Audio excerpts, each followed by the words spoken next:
The psychology of monsters. What are monsters? Monsters in D&D are creatures that your players encounter as an obstacle, such as a bear or a mind flayer trying to attack you, or some goblins asking for a toll.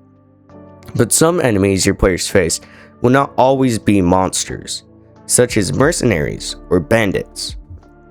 Behavior of monsters. The behavior of monsters is a weird thing.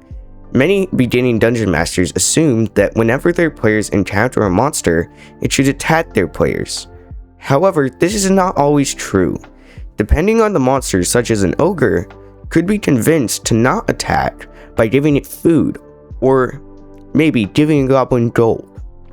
Not all monsters will attack on sight, but some will. More intelligent mimics, for example, may ask food for passage, while less intelligent ones will just attack. So it depends on individual creatures, but it also depends on whole monster groups. Things such as shadows in D&D, a kind of shadow creature that hunts players, would only hunt players and not be dissuaded from its purpose. Some monsters are incapable of thoughts or reasoning, and those would always attack on sight. Some more intelligent creatures would not and could be persuaded.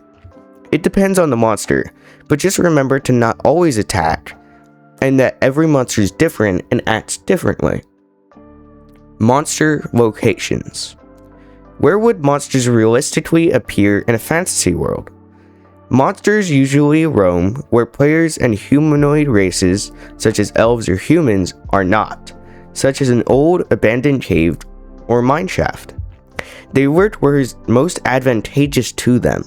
If a monster wants food, they will be where there is the most. And if a monster like a goblin wants gold, they will be where gold can be found.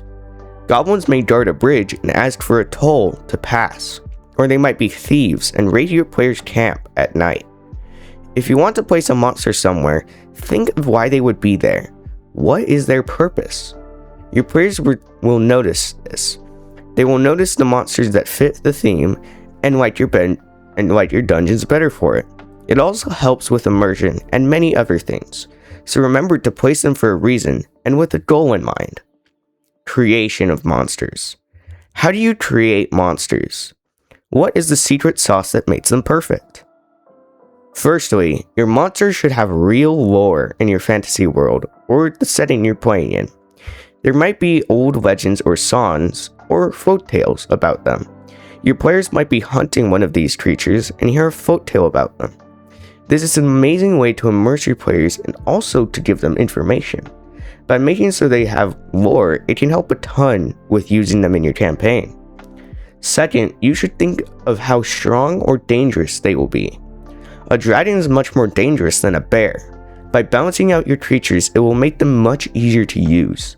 When you are creating a monster, the best method I would recommend is looking at another similar monster's stat block and basing yours off of it. This is a great way to make sure your monster is balanced, and you'll get better at it with experience. Third and lastly, you need to make sure it has special abilities or features that set it apart from other monsters. If you want to make, for example, a king goblin, then you should make them have distinctive abilities apart from a regular goblin. They might have a special ability to call in reinforcements, while other goblins don't. Or they may have special horns, while regular goblins just have ears. Just remember to balance your monsters, make them distinctive, give them lore, and give them a purpose. Thanks so much for watching. If you enjoyed, please like and subscribe, and have a good one.